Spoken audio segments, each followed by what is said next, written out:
of the United States of America and to the republic for which it stands, one nation, under God, indivisible, with liberty and justice for all. Good morning, everyone. Good morning. I will entertain a motion to approve the agenda for today's meeting. So moved. Is there a second? Second. Any discussion? Seeing none, I'll call the question. All those in favor of approving the agenda for today's meeting, please say aye. Aye. Any opposed? Any abstentions? Motion carries. Please be advised that Director Daly does have an excused absence. He is, I believe, out of the country. So, he will not be attending today. Next item of business, approval of minutes. I'll entertain a motion to approve the minutes for the November 19th regular meeting. So moved. Is there a second? Second. Discussion. Seeing none, I'll call the question. All those in favor of approving the minutes from the November 19th regular meeting, please say aye. Aye. Any opposed? Any abstentions? Please record unanimous. Next item of business, the approval of minutes from the December 17th regular meeting. I'll entertain a motion to accept those minutes as presented. So moved. Is there a second? Second. Any discussion? Seeing none, I'll call the question. All those in favor of approving the minutes from the December 17th regular meeting, please say aye. Aye. Any opposed? Abstentions? Or unanimous vote. Next item of business is the approval of minutes from the January 16th special meeting. I'll entertain a motion to accept those minutes. So moved. Is there a second? Second. Discussion. Seeing none, I'll call the question. All those in favor of approving the minutes from the January 16th special meeting, please say aye. Aye. Any opposed? Any abstentions? Please record the decision is unanimous. Next item is president's remarks. Only one remark, and I made it at the budget meeting. I want to make it again today. I really appreciate the effort that went into the budget preparation that was presented to the board for its review.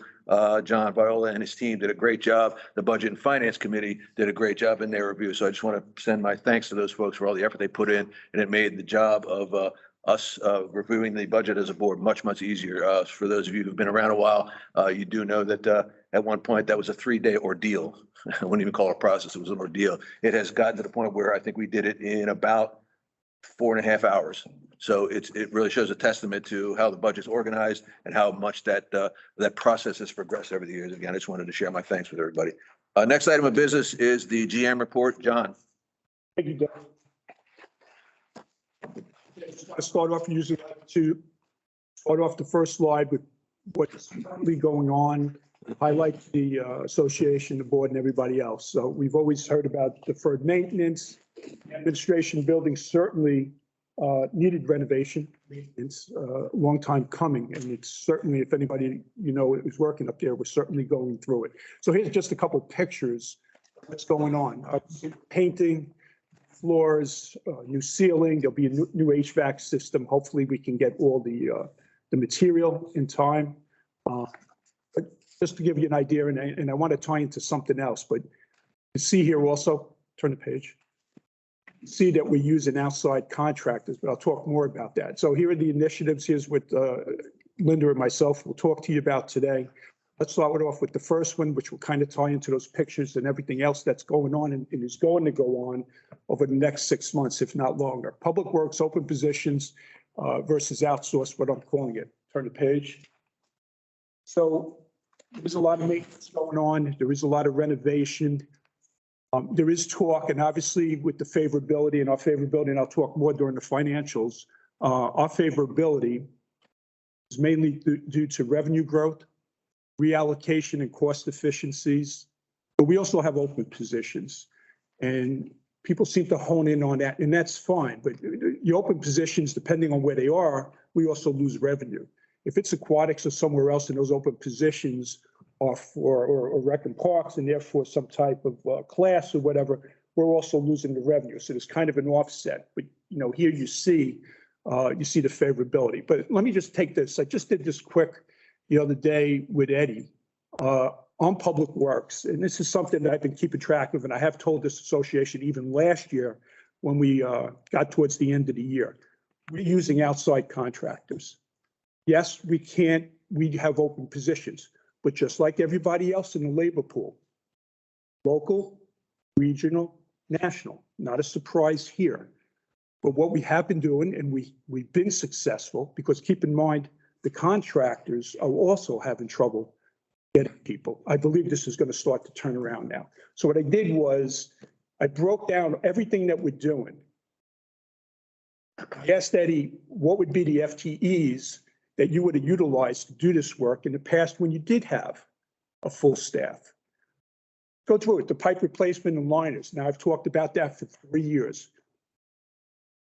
There has been tremendous savings on that, dollar-wise, tremendous savings in labor.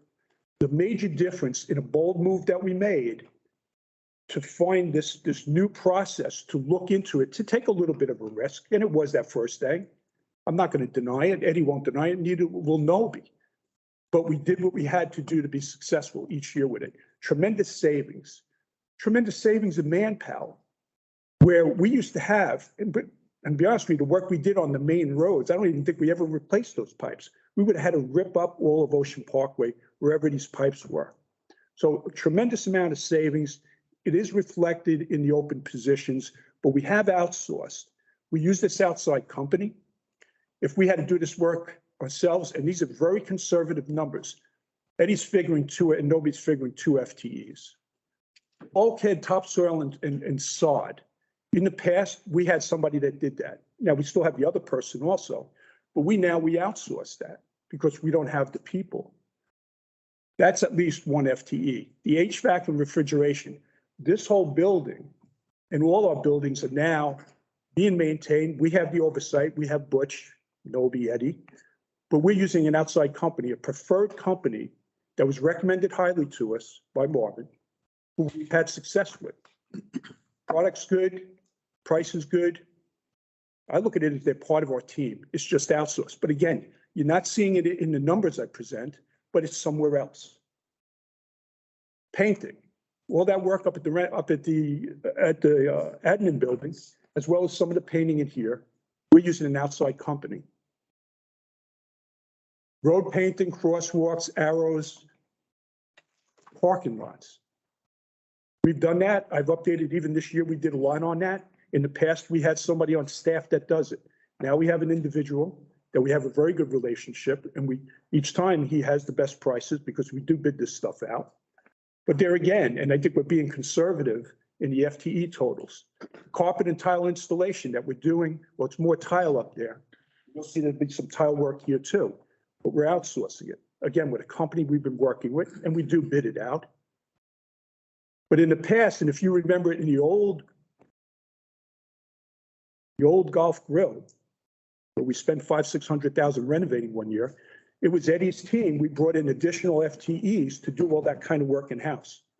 Now, we don't have the people, but we use an outside contractor. So you get the point. The T-Doc's the same thing. I'm going to have a lot of work done down there. I've talked about the gas docks. I'll talk about that today. It's major. I look at some of that the can was kicked down the road, and that's fine. I'm not blaming anybody. But we need to do that work now. In the past, Public Works would have had gentlemen, well, we have some of them doing other work.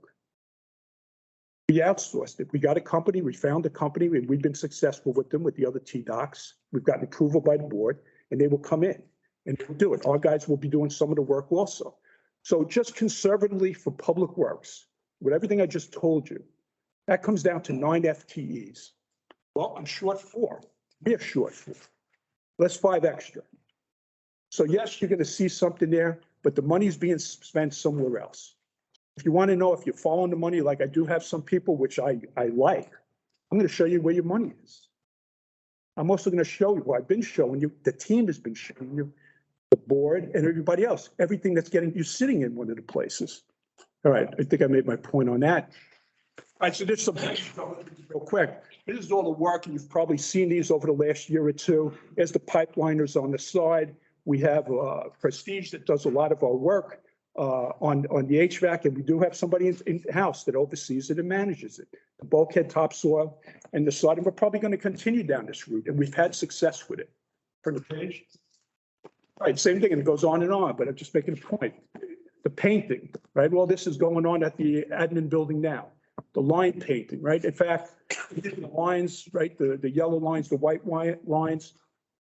The used the special paint with the glitter and all that everybody told me, the feedback I received with a lot of emails, we were successful. Then I was told, look at the arrows, we got a guy in here doing that, all right? So we used to do this ourselves, a lot of this, now outsourced. I made the point on this. So you can see the fencing, and some of these fences are right out here. The ditches, some of these ditches, I don't know when the last time they were cleaned. We're bringing it out each month, we bring in an outside company, and they probably do a better job. All right, the T-Docs, we talked about that. So that brings us right into the marina gas dock. This was approved by the board.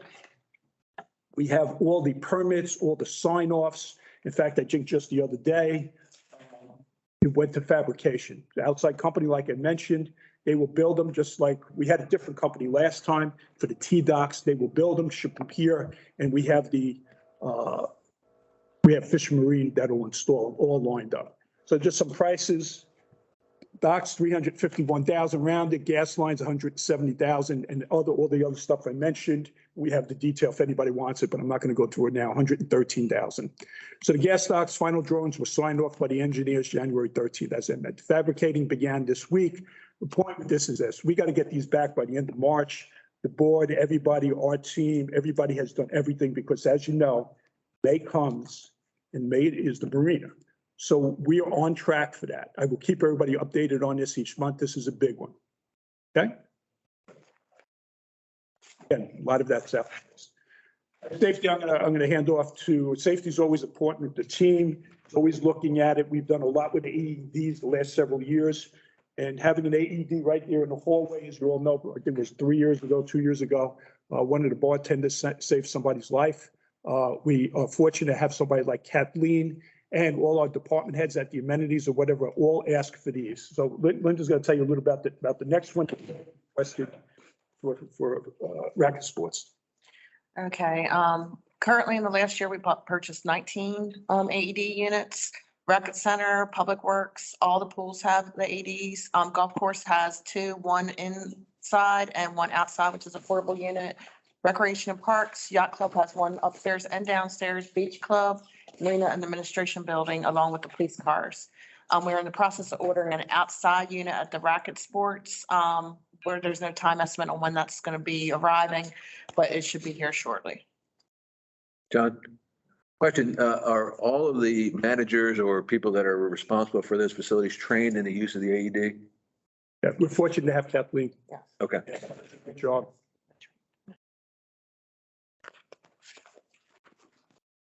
So the Bainbridge project, let me just start off with Linda's going to update everybody on this. I don't know if it was the last board meeting or whatever, some gentleman who did a lot of work on this over the years. And, I appreciate it as a homeowner, what he did, but he asked for an update on this. So we put something together, Bainbridge project, the pond 1 year later. So I'll let Linda tell you about it. Okay, if everyone's not aware, the project began in March 2021, and the total project budget was $717,337. $314,703 was OPA responsibility. The grant was $402,554. Many people aren't aware, the main purpose of this project was filtration for better water quality out to the bay. It was not for flood control. That would be a minimal for the project. Updates were given by the general manager throughout the project from April through October 2021. And the final part of the project wrapped up in October 2021 with the plantings, as you see on the picture there. So as Linda mentioned, the big part of that was filtration, and that is very important. I mean, I'm in favor of it, and we all should be. This is the water, right, from our area going into the bay. It's a great project. Filtration, it is needed. But a lot of people were under the misnomer that this would solve drainage. And I got to tell you, I truly believe the drainage is better, but it depends on any given day and where you live. But everything we've done with the pipeliners, with the ditches, we have a full crew. I read that somewhere on the forum or somebody was like, why don't we have a full crew? We do have a dedicated crew just for ditches. And in addition to that, like I said, we're bringing in this outside contractor who's done a really good job on a lot of the ditches. That helps with, but this was good compliments to that gentleman on that. Excuse me, John, was the final piping to Beecham Road completed? So I got to break that down, Stu. There's a couple things on that. So the original plan went out to Beecham and had a whole major, a whole major system. We didn't get the funding that we thought we would get. However, in that area, and I was Beacon Hill, Pinehurst, Sandy Hook, I always say Shady Hook, Sandy Hook. And then I think this is what Stuart's talking about. That all has been completed. I've updated everybody. That has just been completed. There was a lot that needed to be done as far as utilities or whatever. I mean, we worked in conjunction with the county. I do believe that that's helping a lot in tying up with this. Okay, thank you. Yeah. Go ahead. Okay, moving on to other, just an update on a few items and initiatives. Administration building renovations are still ongoing and they're expected to be completed sometime in February. Aquatics, they saw the open positions and advertising, banner will be displayed at Sports Core. Golf, still selling rounds at golf with the mild weather. Starting to get requests for junior golf and club fittings and lessons, and we're working with packages to enhance the program. Recreation and parks, recreation is at full capacity for youth basketball camp with 165 participants. Indoor youth soccer is full with 100 participants and the skate park is now open. Interesting. So just a couple things on that, the administration building, and I'll talk in the financials, but I like to tie everything as I go across on this. You've seen favorability in maintenance and renovations and stuff like that. I'm going to give you some numbers that where we're tracking on that, as well as some other projects quickly during the financial. Aquatics, the list is long. What the team is, we have meetings on it, all different ways, trying to recruit lifeguards. Kathleen has a training program. We have increased money in the budget to try to do that. So we are doing a lot. I will have a sign there for the memberships when they buy them to let them know that could be a possibility. This team, this board, the GM, everybody, we're all doing everything possible. We want that. Golf, well, what can I tell you? The revenue, it's organic. It's a big part of our favorability. I can tell you this, what I've seen and what we are working with the tax packages, another misnomer in the sense, it's the outside play. That's where we get all our money from. Well, maybe we should, but quite honestly, when I sat down with Bob Beckelman, when we reviewed it, the majority of the revenue, in fact, I believe Stuart asked for some information on that for strategic plan, and I was glad that he did. But a lot of this money, a lot of the revenue here is local. It is Ocean Pines. It is this surrounding area. You also are working with the tax packages, and apparently, from what I've heard, regardless of what we're doing now is we are partnering with them, partnering with food and beverage for what they're looking for. The package is what they get from every other place where there could be specials. Obviously at the time was Ralph, I got Matt. Everybody's on the same page. Judy, I truly believe we're going to see positive earnings in that grill as well as the golf course. And Bob Beckman will certainly bring us there. The other thing is we mentioned during the budget, if anybody missed it, we are bringing in somebody. Bob has a nice business model for lessons that I know it'll be successful in. Maybe we, down the road do it at racket sports or whatever, but he's bringing in an outside person, somebody who has roots here, who grew up on this course, who's a PGA professional. And he'll be here in March, April. You're going to hear more about that, but we're truly excited between Bob brought in another individual and other people we have. I truly believe we'll have more people there for clinics as well as for lessons. Okay, that's all I got on that. Excellent. Just the final line, racket sports, it's still open daily 8 to 4 and still does play and some drop off and play on good weather days. And the indoor pickleball is filling up quickly. I can tell you this, if we had a bigger rec and parks building, the lady running that place, and with the Ocean Pines growing the way it has, they would truly fill it up. The place is packed and it's a good product. Okay. Moving on to CPI violations. Total of 78 violations were initiated in December. 55 complied out and 128 remain open. That includes the 62 violations that are still open and legal. 9 violations have been forwarded to legal counsel for further action this month as well. and affidavits were sent on 7 of the 62 violations. There were ones from 2019 with the courts being closed. So we will be getting court dates hopefully within the next month or two on those. Work orders in December, 53 work orders were initiated in December, 18 drainage, 3 in grounds and landscaping, 8 roads, 3 signs, and 21 in general maintenance. They have, the majority still open are in drainage for 39. Drainage, we still have a few open that are over to 90 days old, 10, but they are working on getting the drainage work orders resolved. And the customer service dashboard, total of 54 emails and phone calls came in the month of December. And just want to remind everyone to use info Ocean Pines or call 410-641-7717 with any questions or concerns. I just have to say, anytime I've sent something to info@oceanpines.org, they're really quick at getting back to me. Thank you. Yes, so I got to tell you, this is one of the best things that we've done from the very beginning. And of course, putting the right people on it. Financials. Okay, so we'll start off month, year to date. Just, this is all part of our governing documents of what the controller, the GM should be reporting. We're consistent with this. So for the month, we're supposed to report on favorability or unfavorable. Revenue line, we were favorable. At the expense line, we had efficiencies. We also had the open positions, which I explained about. So total per our controller and all the other department heads, net operating favorability for the month, approximately $100,000. Inconsistent with everything else. There is timing in there. I meant to mention about the maintenance, and when I do the year to date, I'll give you some of the numbers that I have where those charges will hit. So there is some timing there. Turn the page. Year to date December, again, so the revenues. So again, we talking about, somebody called me up. Well, it's all $1 million. It's all open positions. So if you look at the controller's report and everything else that we do and everything I've been saying, big part of the favorability throughout the last 2-3 years is revenue. I've talked about organic growth.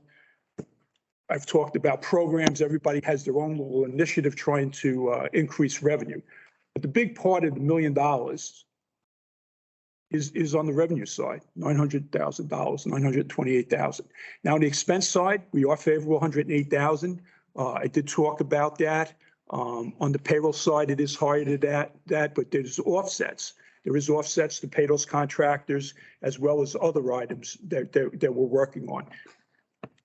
So we're at $1 million. I updated everybody last month. The team's projection for the year was somewhere around favorability of $850,000. Steve and I believe that it will be higher. It seems to be tracking where we expect it. So we do have a few more months. These are the months that we usually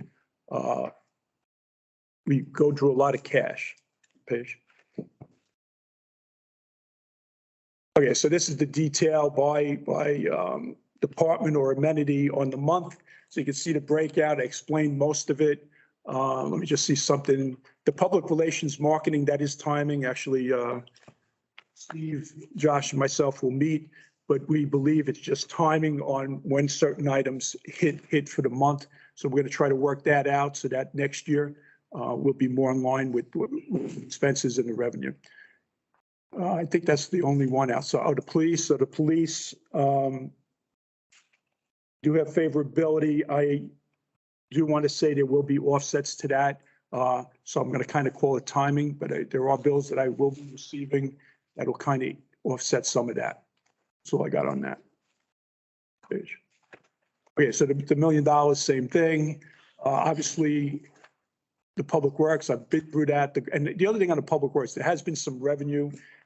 Same thing in the police department on that favorability. They did get some grants and they got higher than what they thought. So there are offsets also with revenue within public works and the police and all that. The golf ops, what can I tell you? It's been driving the place. You know about the yacht club. We're hoping that the grill, that we'll do more with the NFL ticket. Everybody feels positive with that. So we do have our growth industries, if you want to call it that, as well as our stable. $1 million. Third page. All right, so where's all the money going? How do we, to me, balance sheet is very important for any organization, any homeowners association. So here, this isn't a full-blown balance sheet, but these are our reserves. And if you just look at the beginning, 4/30/22 balance, and then where we are 4/12/31/22, we have an increase in reserves. Reserves are good. We've listed, there's another schedule Steve lists for me, for all of us, everything that's forecasted for the rest of the year. And we're positive. Turn the page. Oh, this is what I was talking about. Maybe I would even put this first. But you can see when we've been using the schedule since I've been, where we do a forecast for you of everything that's been done for the year, as well as what's anticipated for the rest of the year. And then you can get a good idea, just like we try to do with the P&L, of where we're going to be at the end of the year. So you can see we still will have an increased balance from where we were at the beginning with all the work we're doing, with everything that we've done, jump started and all that. So that kind of ties it all together and it explains the P&L. Okay, come on up. Any questions for John? Thank you, John. Next item on the agenda is the treasurer's report. Monica? Members' cash and short-term investment activity is, as of December 31st, 2022, cash increased 1.1 million from the same time last year. Cash decreased 900,000 from the previous month, November 2022. We have 13.1 million invested in CDARS, and there's 2 million in insured cash sweep accounts, money market accounts, and other operating accounts. We do expect an upward trend of interest income realized within the reserve accounts in the coming months. Any questions for Monica? Thank you, Monica. Next item of business is public comments. Please be reminded that when you come up to make a public comment, please state your name and address, and the floor is now open for public comments.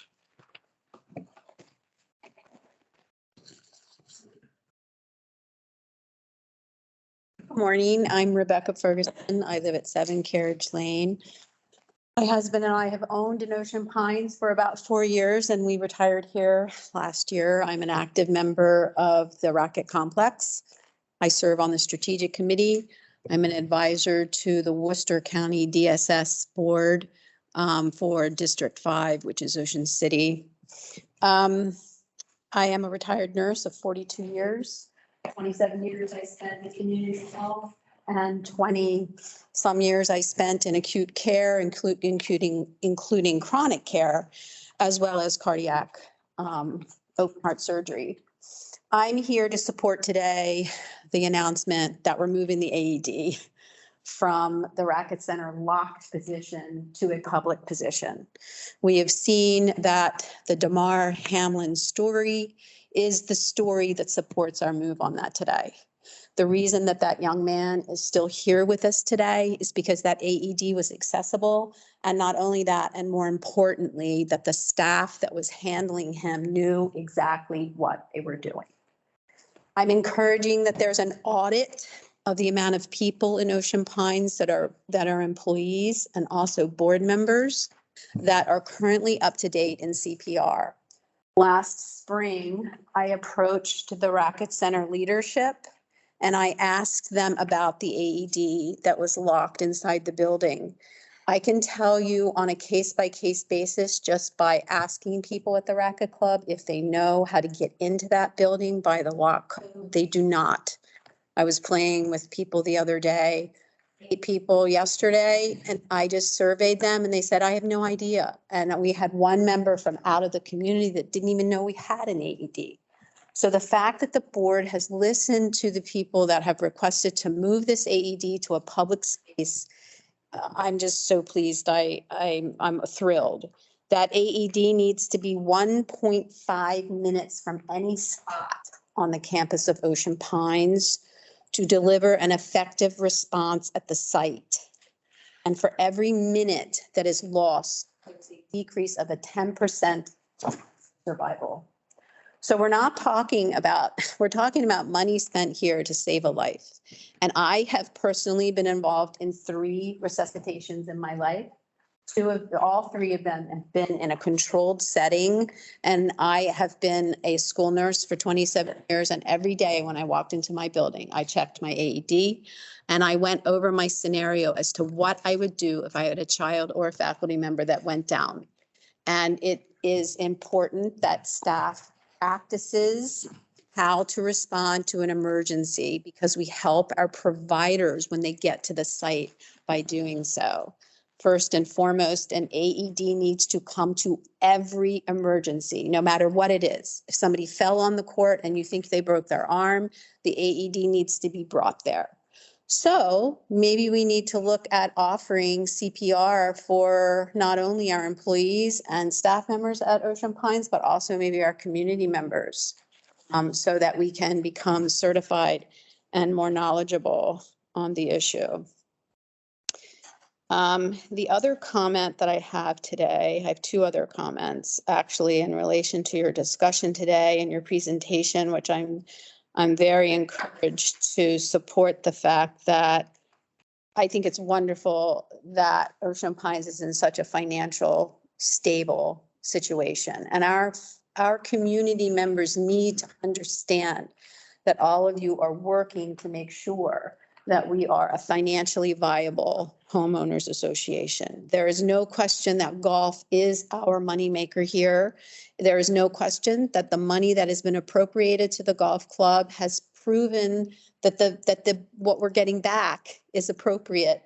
And we are using that as part of our revenues to run our community and keep our community fees low. I'm very concerned about the condition of the racket center. It is deteriorating. The backboard is done. It has multiple dead spots on it. It's barely usable. I think that type of a situation needs to be looked at. The nets that are out are molding because of the fact that they're being left out during the winter. I have pictures of storage issues at the racket center. We have equipment that is placed in the hallway to the bathrooms. We have equipment that's surrounding the racket center because there's no place to store it. So we need adequate storage at the racket center. Besides the fact that we need a director of the racket center to run that racket center so that it is a revenue maker. There are millions of people playing pickleball. There is not one center on the Delmarva Peninsula other than Sea Colony that can compete with the tournament level type tournaments that we could do here. But we don't have the facilities to support that. We don't have the parking to support that. We have a recreation complex that has a dog park in it. We need to think of a ballpark that's used minimally. We need to think about using our land so that we can get the best revenue and bang for the buck for what we've got. I know that there is a position open for a recreation manager. And I think that's a great move. But if you want to attract what you have here at this golf center, you are going to really need to think strategically in terms of, do you want a job share? Do you want to let it become more of a flexible situation where you have a manager and an expert combination?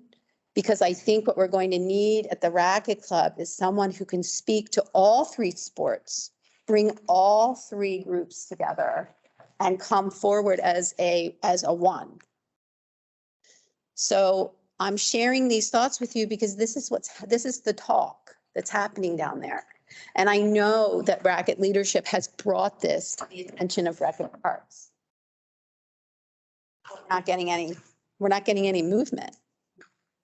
So besides the safety issue, which obviously is the first issue, we have to look at that. But then we have to come up with a 5-year plan, a 3-year plan of what we're going to do. I suggest of what we're going to do with this racket center, so that we can contribute to the ongoing revenue makers of the community. All right, thank you. Thank you. Other public comments? You know what, I want to say something. Gotcha. What I've always seen to a blogger. I don't want to speak up as nobody. I brought that one time forwards to you. I was approached again in the last couple of months by people who are paying on time and they cannot vote. So the people tell me, well, I paid before the 1st of May. And I don't know how many people we got on it that pay their dues in an installment. And I told the people, I say, you know, but I know why you asked me to do that. I say, I'm not the mayor of Ocean Pine. I cannot do that. But the next time when you write a letter in the magazine, explain that to the people. I still, personal, I like to see the people have to pay before the 1st of May to get the right to vote for the next election. That's my opinion. You know, that's what it is. And that's all I got to say. And I want to say, you know, something else. We got a very nice board. I'm very happy with you people. I have not seen a board in many years like what you people did the last 4 or 5 months. And not the saying, I always say, we have the best man, take care of him.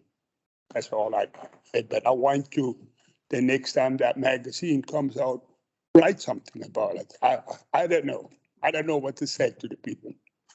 That's all I got to say. Thank you. Thank you. Thank you. Other public comments? This is to also, I sound redundant, They- Paula Gray, 88 Windjammer Road. This is a request for the board to give serious reconsideration to repositioning or repopulating, however you want to phrase it, the members of our election committee. There is a great deal of concern among the general population, even though they don't come here, but it's reiterated everywhere that the election committee has been populated by people who have a very vested interest in different activities that might be contraindicated with the board. We would like you to go back as a member here or whatever to review when the nominations were put in. 2 members of our board, one actually reiterated very succinctly and very eloquently why he had concerns that all of a sudden everyone showed up to populate this potential committee within 20 minutes of one another. And then no consideration was given to a lot of people who didn't make it in that time window. You are an excellent board. You have handled, I'm going to sneeze, you have handled things eloquently. My concern is that the same group has also been attacking recently one of the members sitting on the board. We don't need that type of behavior, potential behavior. I'm not insulting the integrity of the people that were elected, selected, picked, whatever. But my concern was that 2 sitting board members would not confirm these people. That made me have a lot of concern, and I waited to see what would happen. You can handle it rather easily. You're not telling them they're not any good. You're not insulting their integrity. You're just saying, thank you for your service. You are welcome to be reconsidered and find another way. This is not dodgeball. It's not the first 6 people in the door that get on the committee. And that apparently came close to what happened. Thank you again. Please hold up to this integrity. I've only been here 6 years, and this is the best board I've ever seen. And I would hope that we would be able to get nominees that would continue the fine tradition that you've put together. First of all, I love the black ink, as we all do. But secondly, I admire your integrity in a lot of situations that would have challenged people to do differently. Thank you again for serving us, and consider that election committee. Thank you. Thank you. Other public comments? Seeing none, I'll close the floor for public comments, move into the next item of business on our agenda, and that are capital requests. There are no capital requests that have been submitted for consideration in this meeting, so we'll move on to the next item of business on the agenda, and that's excuse me, CPI violations. There are no CPI violations reported to be addressed at this meeting. Therefore, we will move on to the next item of business, which is unfinished business, and there has been no unfinished business from previous board meetings. Before we'll move into the next item of business on our agenda, and that is new business. First item is first reading of revisions to M01. Colette. Revisions to resolution The MO1, this is a first reading, and so opportunity to review some pretty extensive provisions. I give highlights here. So the motion is to approve revisions to resolution 1 and compliance procedures for declaration of restrictions and ARC guidelines violations. The purpose and effect is to keep the language of the resolution in line with recent changes in the Real Property Act, Section 11B 111.10, Association Act, as they pertain to sanctions imposed for continuing violation of our ARC guidelines and declarations. Background, these revisions are proposed by the Architectural Review Committee to address specific revisions to the Maryland Real Property Act, Section 11B 111.10 Homeowners Association Act following the passage of HB 615 by the Maryland Legislature. This change came into effect on October 1st, 2022. The changes contain certain requirements for informing members of violations and mandates that property owners whose HOA membership rights are restricted as a penalty for continuing violation of HOA declarations of restriction and architectural guidelines be given the opportunity to appeal the restriction to the HOA governing body in an executive session of that body. The language of the proposed revisions to Resolution MO1 is meant to clarify the process for identifying, declaring, and giving notice of violations and to incorporate the mandates. Just a point of order, the motion says to approve the revisions, I believe, need to approve that this is accepted as a first reading. Okay, so just clarify for everybody. It should be accepted as a first reading and not to approve the revisions. Understood? Understood. All right, discussion. Okay, can I start? The proposed revisions appear to achieve their intended objective. A hearing in an executive session of the governing body is granted without clear definition of the term executive session. Maryland HOA Law 11B 111.5 BII restricts governing bodies from holding closed meetings to 8 specific purposes, which do not include meetings to hear appeals to decisions made in the course of enforcement of declarations of restrictions and architectural guidelines. The revisions to 111B 111.10 that came into law on October 1 mandate executive sessions or closed meetings for a new reason. With the approval of the revision of Resolution MO1, the board in consultation with council will need to verify this, and the board's closed session motion form will need to be updated. So that's kind of how work.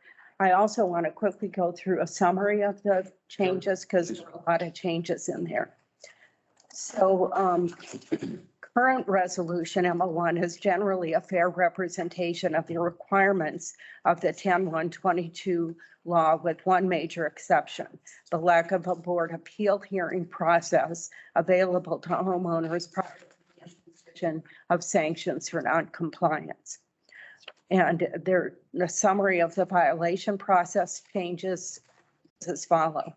Steps 1, 2, and 3 of the violation process are unchanged and handled by the CPI department. The content of the notice letter to the homeowner has been amended with language taken from the new law. Step 2 is acknowledging that CPI may have to enter onto the property to determine if a violation exists, and for that purpose, which was not previously in the resolution. The notice letter that is proposed is included in the packet for board review. And then the notice letter in step 4, previously issued by CPI, now comes from the board. The content of the notice letter has been amended with language from the 10/1/22 law, which includes the right to a board hearing before the imposition of sanctions and what the homeowner can present at the hearing. Previously, the second notice letter came from CPI, but the new law requires it. Yeah. Step 5, laying out the board hearing process is all new. The steps shown represent the process as described in the 10-122 law. The details of how the hearing is conducted that will be for the board to decide. Okay? Yeah, real quick, and certainly more comments. So to summarize, this really is kind of in reaction to HB 615 and the new requirements for that law that was passed back in October. So clearly it's, we had to update our M01 in order to, be in compliance with that. My question is, and it wasn't clear because I went back through under step 5, are we advocating or is it a requirement that the hearing, an appeal hearing, happens in open or closed session? That seems the law calls it an Yeah, executive. executive, which And outside of HOA world, executive session is usually. closed. It's closed, right? And I just, so the question would be back to maybe the bylaws and resolution committee or our attorney to say, do we need to clean up that language and specifically define what executive session means to the HOA? Right. So it's very clear for the membership that they know this discussion will happen in a closed session. Right, and then we also will need to update our closed session motion form. Yeah, that's easy. Legal reason. Yeah, For okay. us to go into closed session. Right. Yeah, I was just going to say, I did a quick check. I didn't see any definition of executive session. There's definitely, in the Homeowners Act, there's definitely a definition of closed session. And I think council should provide us with advice before we pass any changes to M01. One possibility, and I don't know if this applies, but one possibility would be to give the person who's charged with the violation the opportunity to opt for a closed session or waive the right to a closed session. That may suffice, I don't know. But I do think, as I think the the first reading document states, it would be appropriate for council to provide guidance on that point. And I'm sure the rest of the suggested changes to M01 as well. And Steve, as liaison to the bylaws and resolution committee, I'm going to authorize you to have them reach out to our attorney and ask that question to get a definition, the difference between a closed session and the ability to waive, the requirement to have a closed session. I don't have any problem doing that. I will ask, though, is that an appropriate question to go to council from ARC or from bylaws? I'll do it. I'm just. Flip. As a matter of fact, I mean, if you look at the process, you start it in ARC, then it goes to bylaws, and bylaws, I think, would be the one that really does it. Of course, you guys, please stay coordinated as necessary, but, I mean, we're splitting hairs there, but not a problem. I just want to make sure that we get advice from council on that particular matter, or those two that you brought up. Other discussion? Let me ask you this. Since we're deferring this to get back to ARC, do we vote to pass the first reading? No, the process is you accept this as the first reading. Okay. It's recorded in our minutes as a first reading so that if and when it comes up for a second reading, we've met the requirement of having a first reading for this change of resolution. Gotcha. Thank you. Other discussion? All right, seeing none, then we will accept this as the first reading of proposed changes to M01. Please record that in the minutes. Next item on the agenda is first reading of revisions to M02. This is revisions to, a motion to approve revisions to resolution M02. Articulates the amenity policies. The purpose and effect is that the proposed revisions to resolution M02 are meant to bring our policies up to date and to incorporate them into the comments from the court relative to the handling of amenity rule violation, and to incorporate into our amenity policies actions and due process consistent with recent revisions to Maryland HOA law as they pertain to decisions by the board to restrict member access. Background, these revisions are the culmination of work done by the GM senior executive assistant and board members.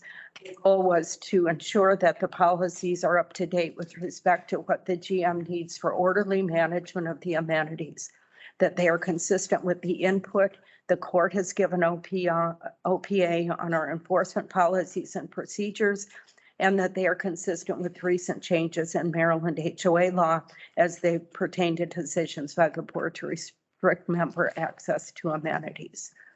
Is there a second to accept this as a first reading? Second. Okay, discussion. Yeah, the proposed changes include the following: corrections in the naming and classifying of amenities. There were some discrepancies there that Linda and I worked sorted out. Articulation of the rules that reflect the language of our DRs as it pertains to expectations for member actions and behaviors within our various sections, and due process for any decision that involves sanctions imposed for violations of rules that are included in the language of our DR. Other discussion? Steve? Yeah, I have a particular interest in the suggested changes in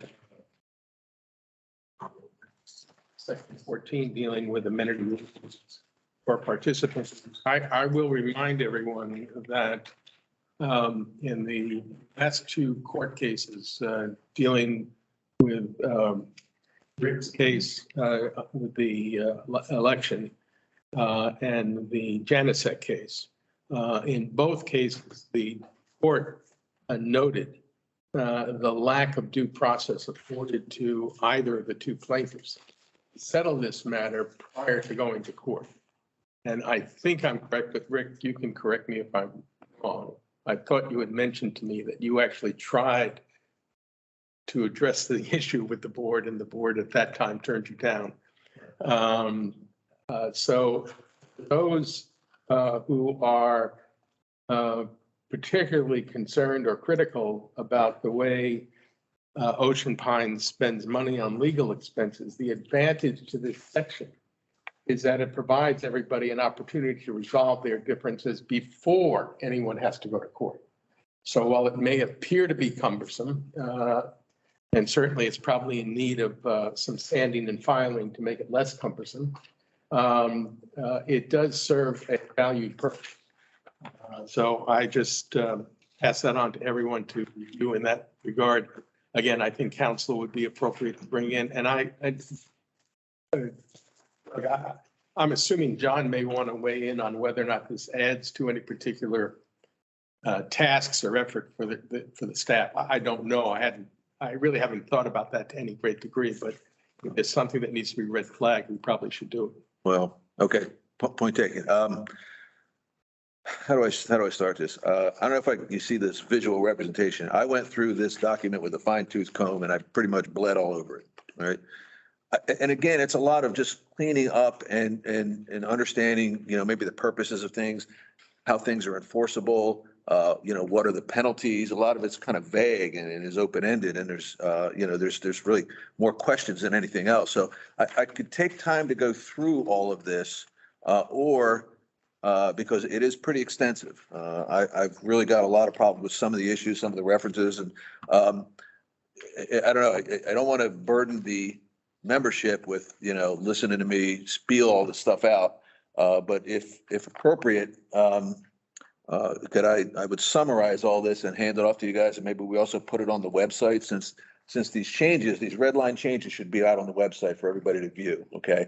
And so my thought is, rather than spending a lot of time in this meeting going through all the things that I found questionable at best, that I provide to you guys, my write-up and my synopsis of my review of this document. Would that be more appropriate, or do we want to go through this line by line and spend an excruciatingly long amount of time dealing with it?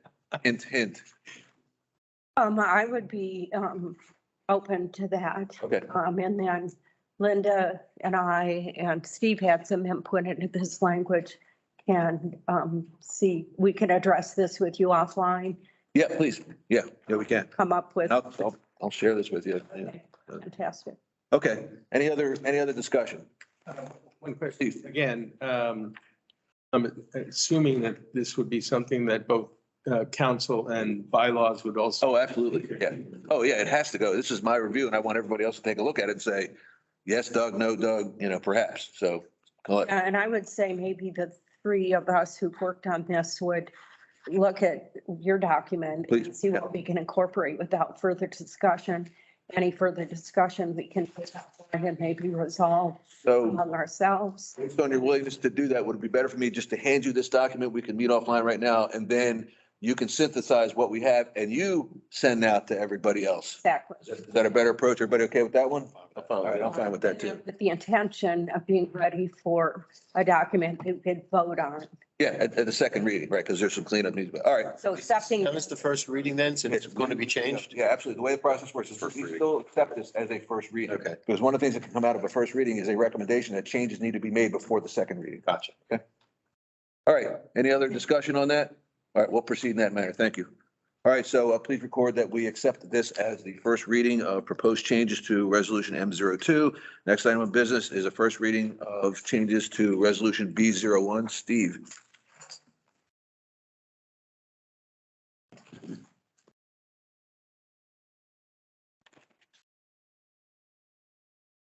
Oh, I'm sorry.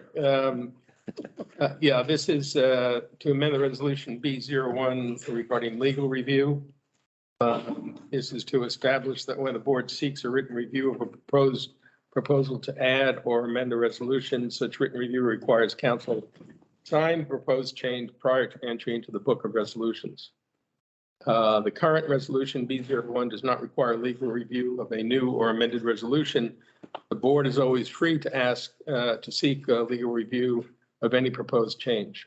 This change in resolution B01 simply requires that where written review has occurred, council is required to affirm that the review took place by signature to the change prior to entering the change in the book of resolutions.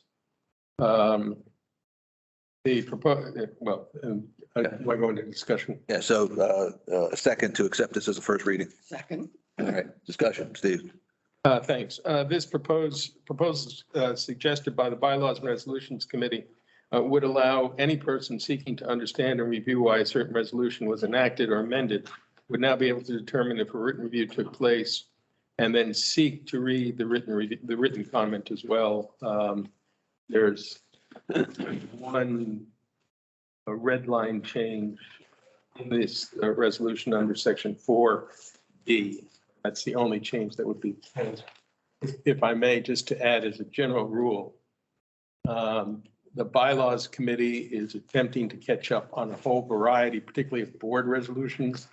There are a number of them on the agenda for today. There will be more coming, and we need the board to act on these resolutions in a fairly timely fashion, just to be able to catch up. So just to put everybody on notice, there'll be more coming.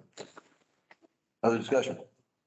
I have one. So under, again, I review these, I do my homework. 4D, the red line, the original language said that the Bylaws and Resolutions Committee may recommend that the advice of council be obtained prior to the board action on a resolution, okay? And that's, to me, seemed like the appropriate way to do this. So why the change of heart saying that the board seeks written review? In other words, if I understand this change, you're saying that we will do the second reading, we'll adopt the resolution, and then we'll have the attorney sign it. And that, to me, seems more like a kind of a rubber stamp saying, yeah, rather than suppose, for example, that, I read the original language as saying, if we're changing something, it might have a cross-reference to something in the DRs or something in the bylaws. We've got buy-in from the attorney that we haven't, overstepped, or we haven't created a conflict based on the interrelationship of those documents. So I guess my question is to what was the basis, and should we reconsider? Or, I mean, obviously there was a reason why you wanted to move it away from that. So I guess I'm more curious as to why the committee is recommending that. I will say I'm trying to do this from memory more because this goes back several months, back when I was on the committee. But my recollection is that the issue of bylaws requesting legal review was always essentially discretionary. The board could ignore it or not take any action on it one way or the other.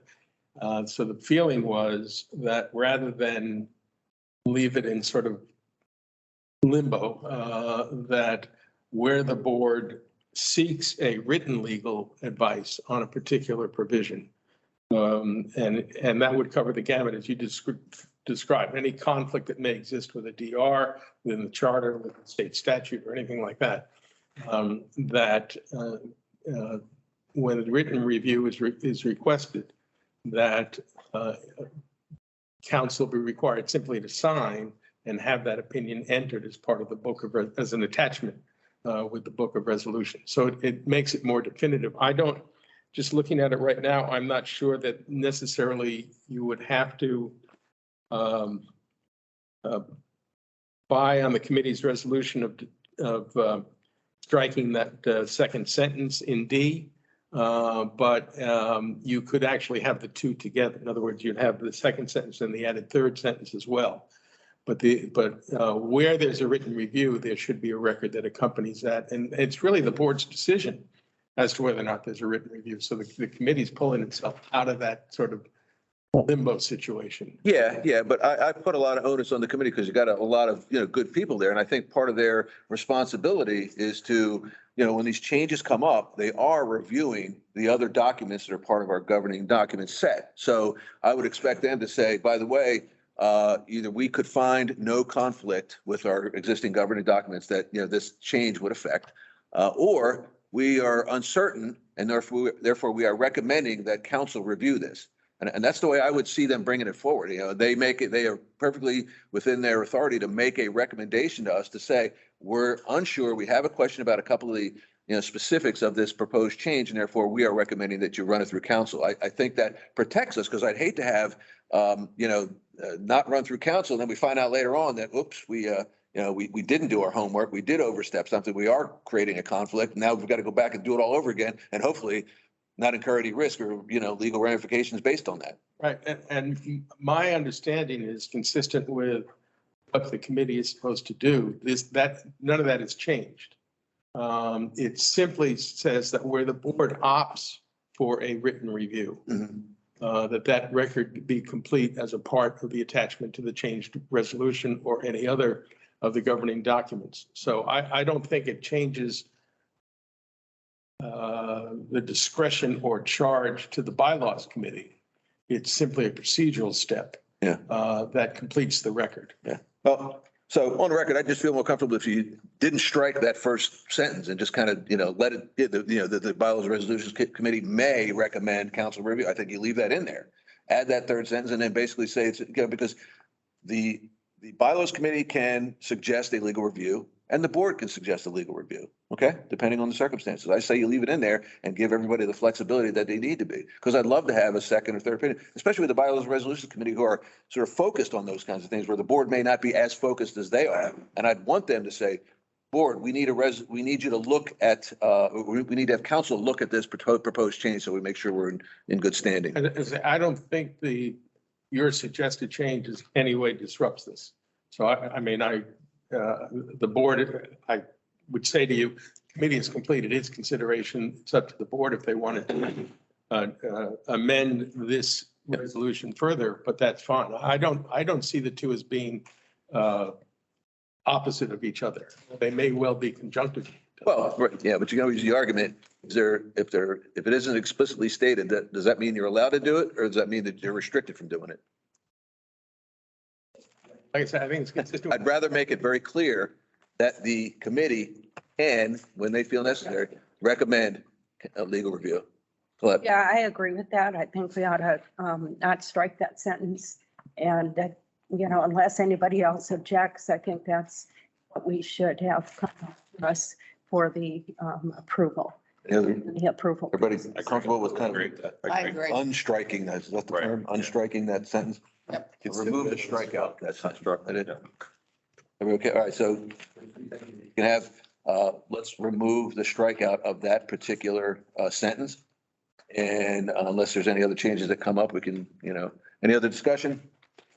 All right, let's please accept that as the first reading of resolution B01 and please note the changes in the minutes, please. All right, next item of business, review of resolution B04. Steve? Thank you. I have this as a charging document. B04 deals with agenda development. And this is one of several B resolutions that the board needs to address. As the charging document notes, B04 has not been reviewed since October of 2020. the committee does not see a need for amendments.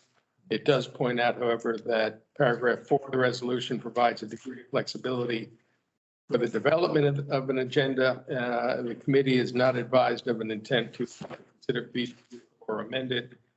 And assuming the board has no further changes, committee would consider the resolution reviewed. But this is, I think, more of a procedural matter just to complete a review of the various board resolutions. With regard to B04, were there any suggestions on any changes that we might want to have the bylaws and resolutions committee consider? And if there are none, I'd like to call for acclamation that we do accept the findings of the bylaws and resolutions committee that B04 is considered reviewed and they can move on without any. Second. Any further discussion? All right, all those in favor of accepting the recommendation from the bylaws and resolutions committee that no changes to B04 are required, please say aye. Aye. Opposed? Aye. Oh, is that Frank? Yes, this is Oh, good. Frank. Welcome, Frank. We don't have our team here. We can't see it. All right. All right, next item on the agenda, first reading of revisions to resolution B07. Steve. Thank you. This is to approve a resolution B07 dealing with petitions. It's to clarify who may represent petitioners in addressing the board on the topic of the submitted petition. The bylaws and resolutions committee's proposed an amendment to clarify what I believe is just an ambiguity. B07. The current version of the resolution does not explicitly state that a person making a presentation on behalf of the petitioners to the board must be a member eligible to vote on the petition. Additionally, the change recommended by the committee does provide that the representative of the petitioners may be assisted by others who do not have to be a member of the association. Is there a second to accept this as a first reading of B07? Second. All right, discussion.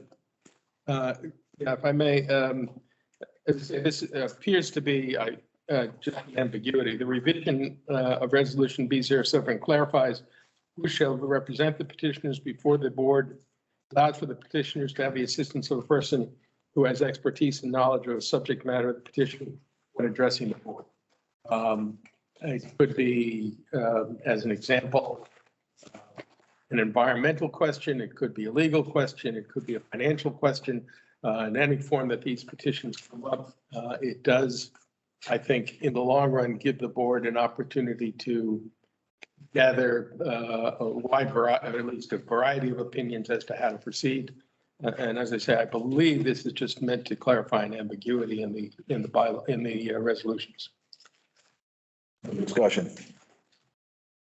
Seems to me that the only changes in section 3B, which basically clarifies exactly what you just said, Steve. I don't see. That's right. I meant to point that out. I think that's correct. Yeah, 3B, yes. All right, unless anybody has any versions of that, I'd like to accept this as the first reading of resolution changes, proposed changes to resolution B07. So moved. All right, please note that in the. Who did that? Is that Colette? Monica. No, it doesn't need to be, we're just accepting. Okay. First reading. All right, next item on the agenda is a review of resolution C09. Steve? Thank you. This is, again, a resolution that's overdue for review. C09 establishes the Executive Advisory Council, which, if I state this correctly, is a council chaired by the president of the association and includes all of the various chairs of the advisory committees. This is a resolution that has not been, I believe, reviewed for quite some time. The last date I'm seeing on this is 2009. The committee is not recommending any changes. It just has to be updated as having been reviewed. I don't believe this is going to create any problems for anyone. So we're just trying to process our paper. All right, I'll entertain a motion to accept the recommendations from the committee and recognize that C09 has been reviewed with no changes required. So moved. There's a second. Any discussion? Seeing none, I'll call the question. All those in favor of just accepting the advice from the I'm getting tired, Bylaws Resolutions Committee on no changes to C09, please say aye. Aye. Any opposed? Aye. Any abstentions? All right, record that we will accept the changes as provided by the Bylaws and Resolutions Committee. Next item on the agenda is a first reading of change to Resolution F03. Steve? Thank you. This is to amend Resolution F03 dealing with financial reserve accounts to establish, excuse me, a separate drainage reserve account. This would create, purpose and effect is to create a new reserve account to address expenditures for drainage. I think are generally noted in the report we receive every month anyway. Current resolution of F03 addresses associated drainage as part of the road maintenance reserve account. Background is the creation of reserve accounts aided in providing funding to maintain and replace capital assets, to allow for better planning and multi-year plans, and to provide for better long-term budget planning to offset certain expenditures over a longer period of time. Drainage efforts undertaken by Ocean Pines Management has been on the increase over several years, and establishing a reserve account would assist in the planning for and addressing drainage projects, in the future. I'll entertain a motion to accept this as a first reading to proposed changes to Resolution F03. So moved. All right, further discussion. Steve? Thank you. The bylaws and resolutions for the establishment of a separate reserve account for drainage efforts take place regularly in Ocean Pines. There are just one change in section 4, which would strike the clause at the very end of 4B and insert a new saying drainage, this reserve is for the maintenance of the association's drainage. I don't believe there's any other changes in the resolution. Doing this from memory because it's several months old. This is again just more like technically conforming change than anything else. And I'm going to suspend Robert's Rules of Order. And John, we already have this in place and we've had it for a while. So in essence, this is just catching up. catching up on documentation and making it correct. This is one of the most constructive things. All right. Robert, I will reestablish Robert's rules. Any further discussion? Yeah, I just had a question. Seward? I just don't understand the reason why we're taking out under 4 subsection B, where it says this reserve is for the maintenance of the association's road system. Get that? Part that's struck is and associated drainage and other road related maintenance requirements.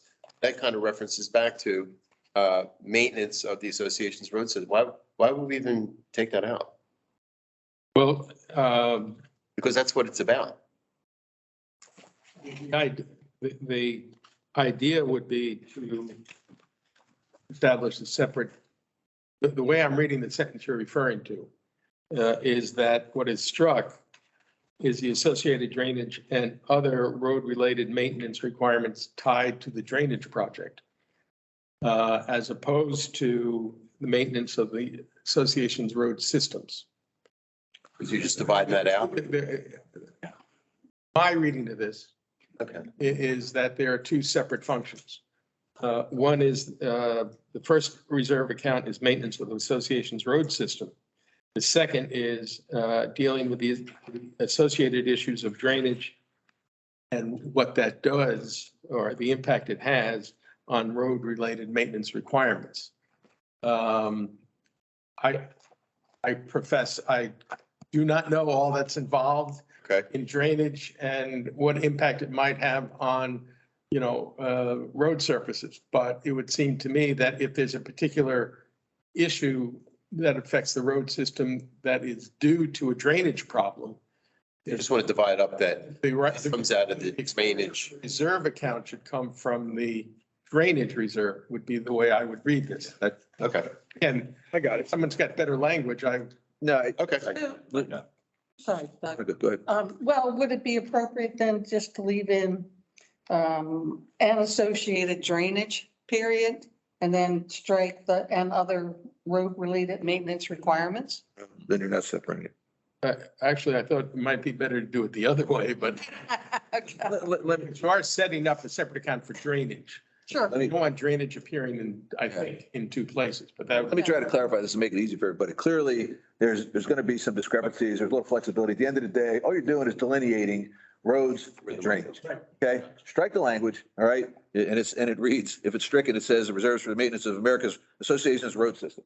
Okay, I think that encompasses everything we need to know, okay? And there's the other one, you're adding E, this reserve is for maintenance of the association's drainage. There you go. It's all encompassing. We start to, remember, we want things to be sustainable, all right? You know, I wouldn't want a board to come in and go, and especially this particular area, and then they change the resolutions, and then it's not applicable 2 years later. It's like, this is all encompassing, gives everybody the flexibility they need on how to manage and fund those reserve accounts. So I agree with the changes that are requested here. Any other discussion? All right, with consensus, I believe we can accept this as the first reading of proposed changes to F03. Record that. All right, next item on the agenda, first reading to revision of revisions to resolution M05. Steve. Thank you, Doug. This is a change to clarify the legal authority in Ocean Pines regarding animal control. Per Maryland statute, the authority for enforcing animal control issues, regulations, and ordinances rests with Worcester County. The Bylaws and Resolutions Committee has drafted a change to the resolution M05 to explicitly state where the jurisdiction for enforcement rests. The proposed modification to M05 provides that enforcement of animal control issues and disputes rests with Worcester County. However, the resolution also clearly acknowledges that there may be instances where the Ocean Pines Police Department may have to act and take custody of an animal where Worcester County Animal Control is unable to act at that particular time.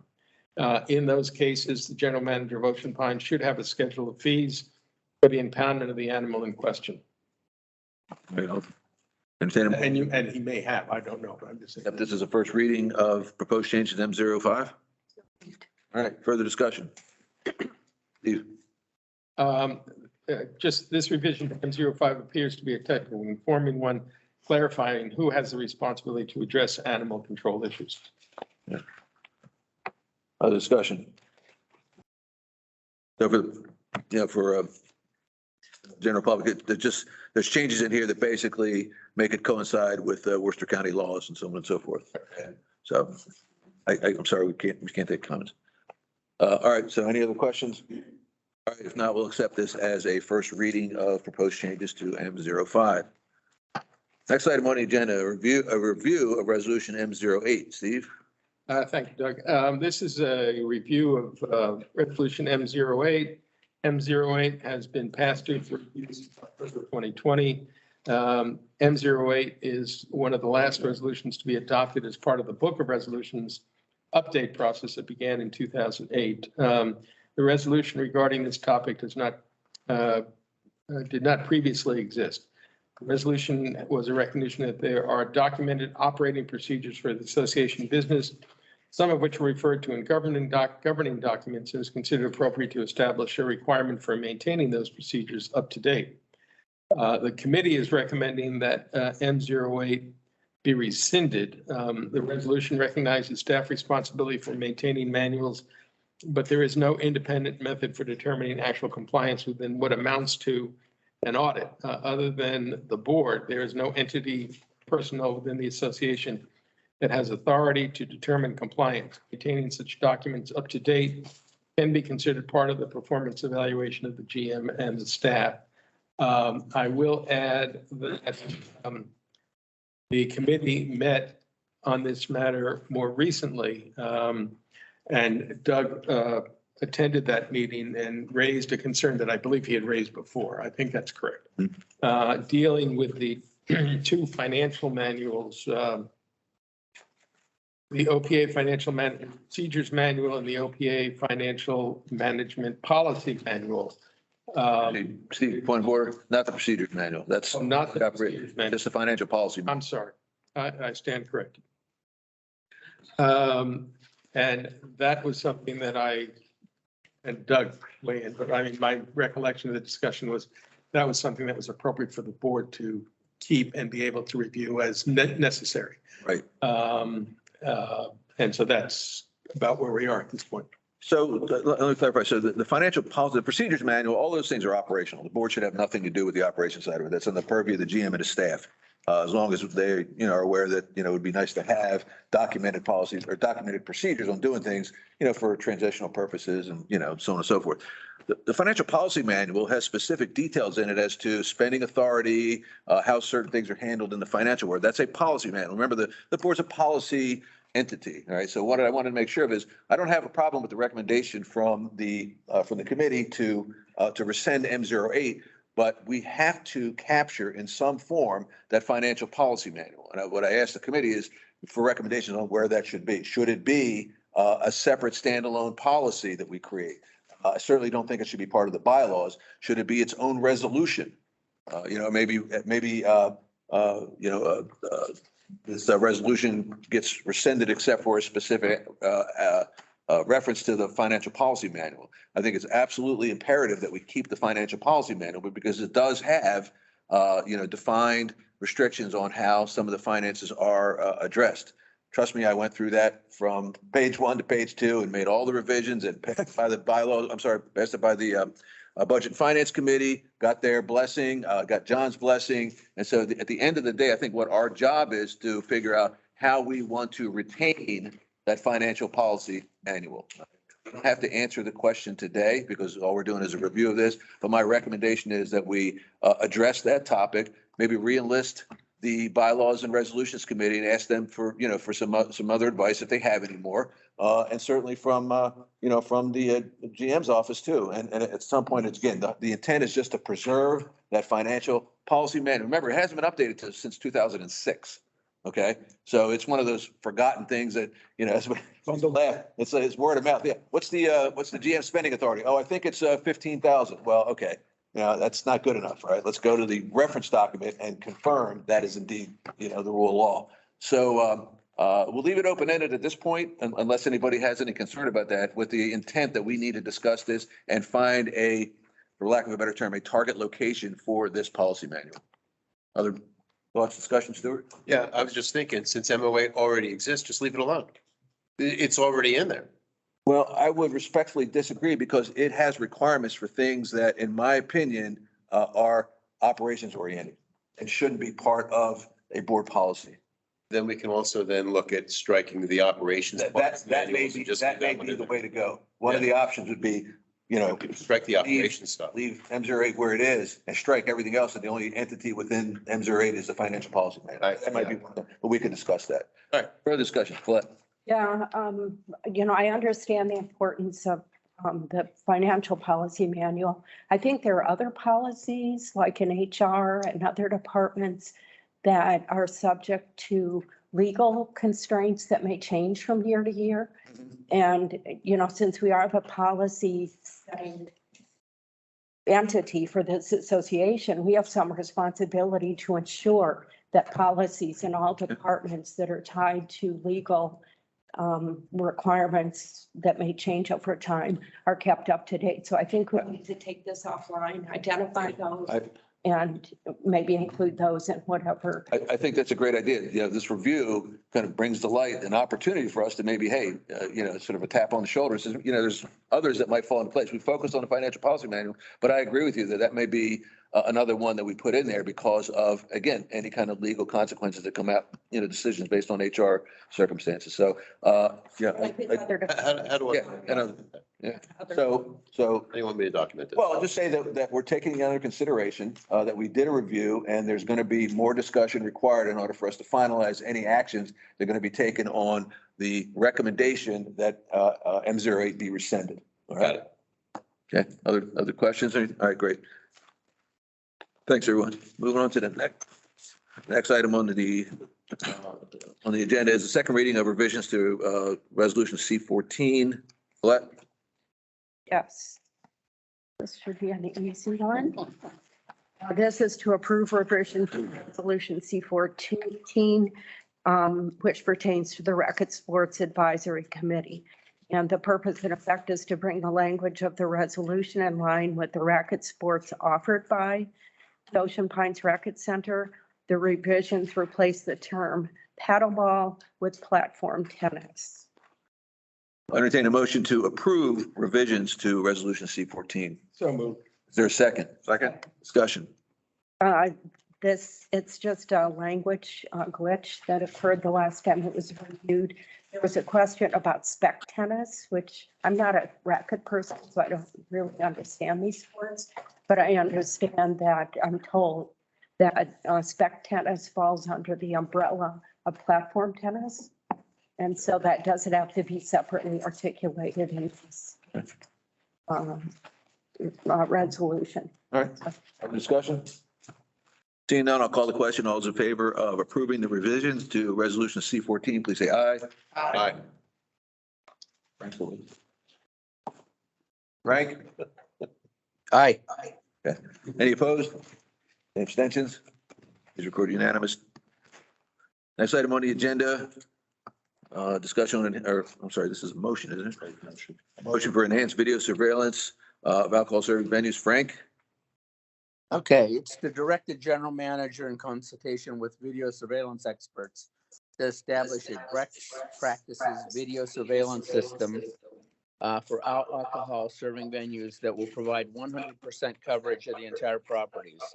To obtain quotes for the installation of systems that will incorporate these practices, to develop a retention policy for videos based on the current state of Maryland statute of limitations for personal injuries, to present recommendations for installing these systems and quotations for doing so no later than February 18th, 2023. Is there a second? Second. Discussion. Okay. Wait, Frank, go ahead. I'm sorry. Yeah, I mean, the purpose of this is just to develop a system and retention policy to improve the security, to mitigate the legal risks to the association.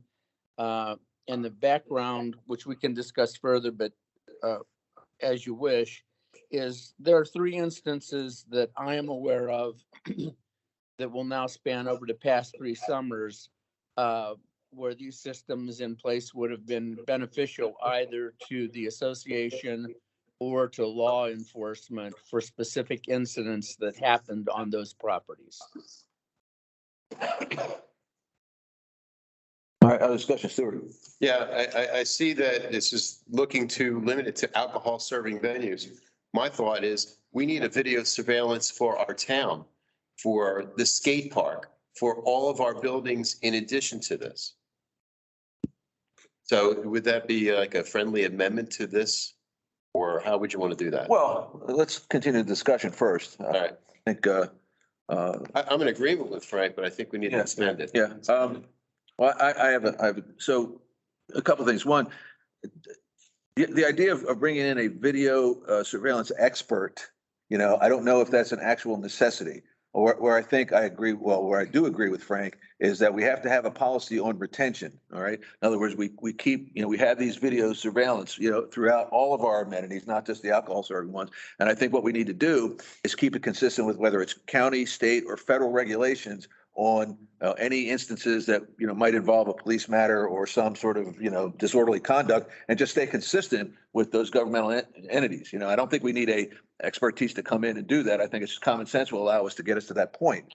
And I think from an operational perspective, we looked at a GM and say, basically, the board feels like we want to make sure that all the areas of operation are covered, not just the alcohol related ones. And maybe we have an all encompassing policy that says, and those videos will be retained, again, in conjunction with any, state, county, or federal regulations that would require us to keep that video, the surveillance video.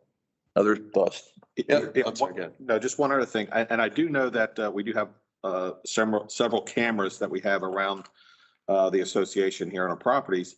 What I would like to know too, if we go ahead and move forward with this, is what cameras do we have that are operational, that are working?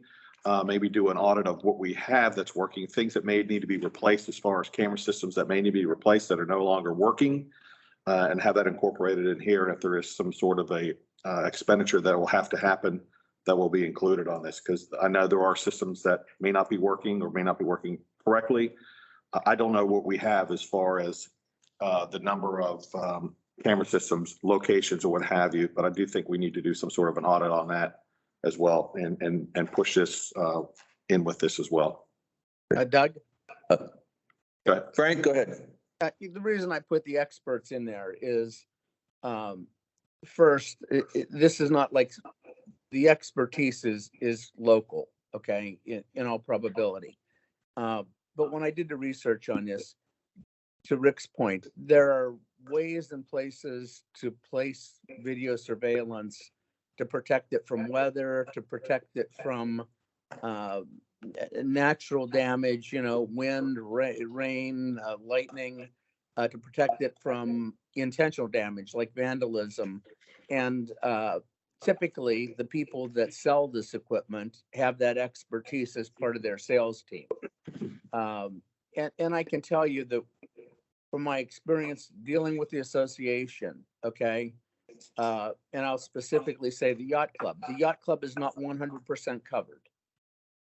So we would want 100% coverage, indoors and outdoors, methods of entry and methods of egress. And we'd want that in a method that made sense, to protect against the whole spectrum of things from personal liability to crime. And that's why I say the experts, but it's to get somebody that, the expert is a kind of a subjective decision. Get somebody that knows what they're doing to discuss the placement of the cameras, the retention policies, and that sort of thing.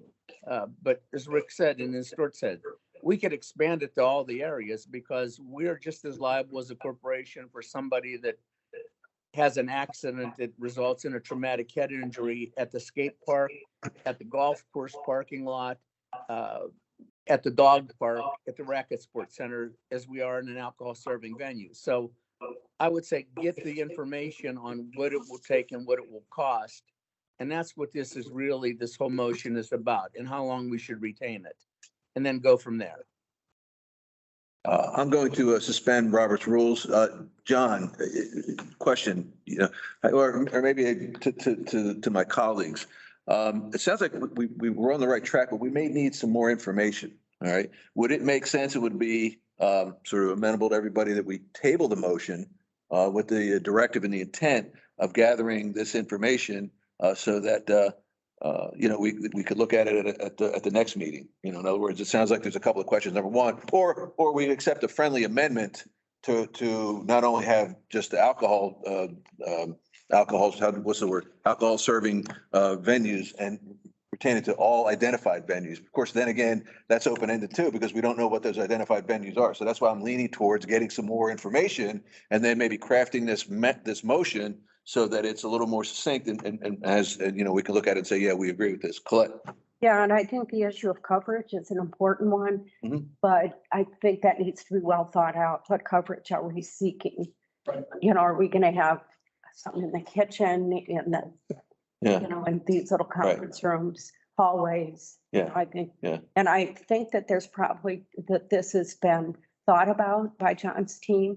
John, Robert's rules are suspended. Thank Doug, thank Colette. So yeah, I was actually saying if we can just develop the scope of what you're looking for. We do have a base. You can see the cameras.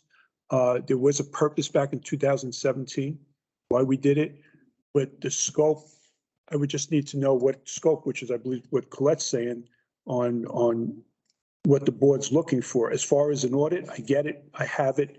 We can fine tune that. The retention, I agree. We have retention. It definitely needs to be relooked at. We can do that, but the scope of what you're looking for here, and it should be more than just the alcohol, but I don't know about 100% of the whole place, but I'll do the audit. I'll have it all listed. I'll have a person do that. That report will go to the board or whoever's running this thing, along with the retention and what we can find too with recommendations from our end, if you want. Very good. I would do that.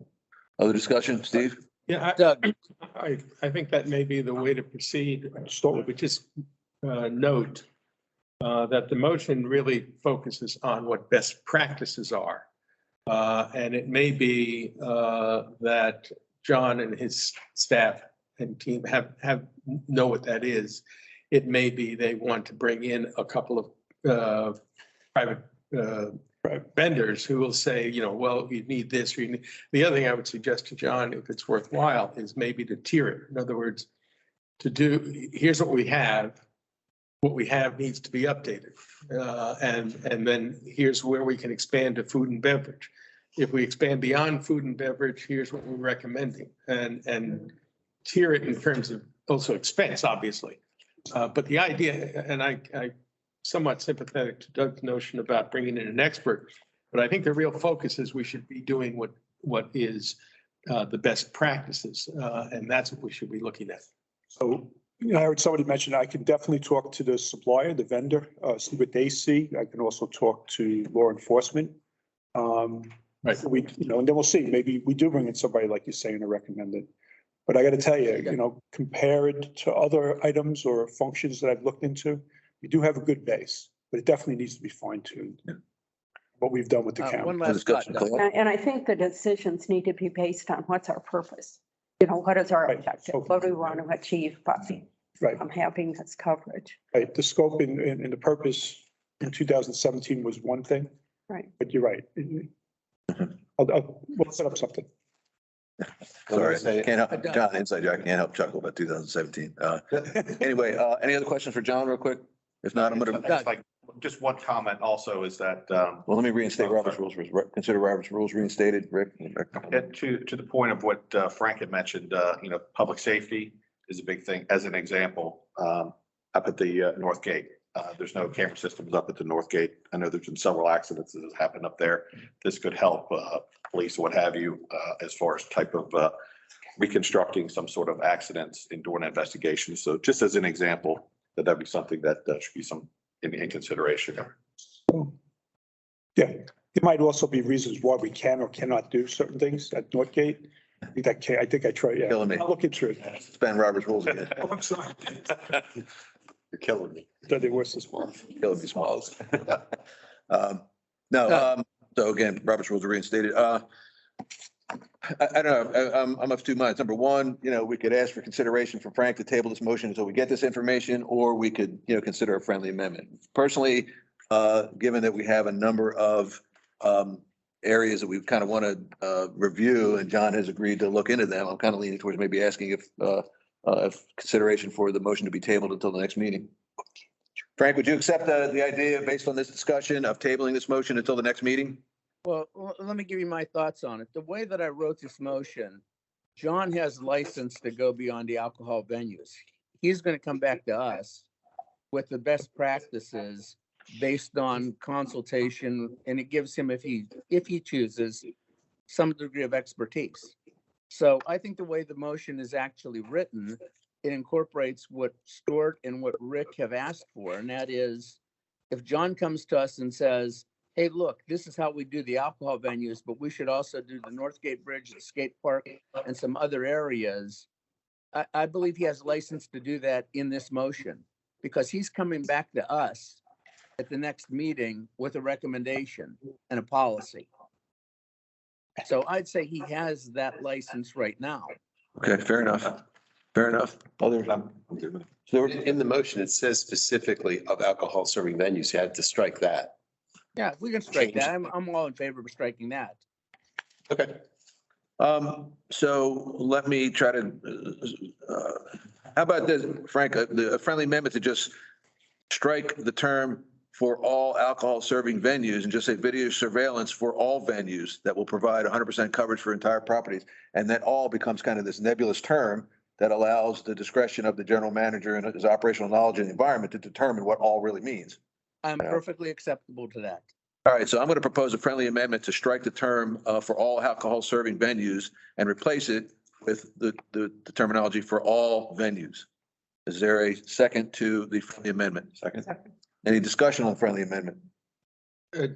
Well, it's not subject to the amendment. Just to be clear. Well, discussion right now on the friendly amendment. Well, I'll reopen discussion on the original. Okay, that's fine. The friendly amendment. Any other discussion on that? Seeing none, I'll call the question. All those in favor of accepting the friendly amendment as stated, please say aye. Aye. Any opposed? Any abstentions? All right, the friendly amendment is accepted. Now reopen the floor for discussion of the original amendment now as amended. Just to be clear, we would, this would then be on the agenda for the February board meeting. So what I would do, I would ask the GM if he has any updates on this particular item and remind him that we got a meeting on February 18th. At the very least, the expectation would be we would have something in return by February 18th. So I think that's fair enough. Other discussion? Seeing none, I'll call the question. All those in favor of the motion as amended, please say aye. Aye. Opposed?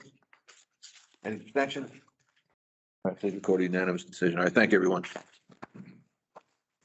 Next item on the agenda, email dissemination to association members. Frank? Okay, to direct the general manager to establish a procedure based on the attached policy guidelines for disseminating association email correspondence when requested to do so by an association member in good standing by February 18th, 2023.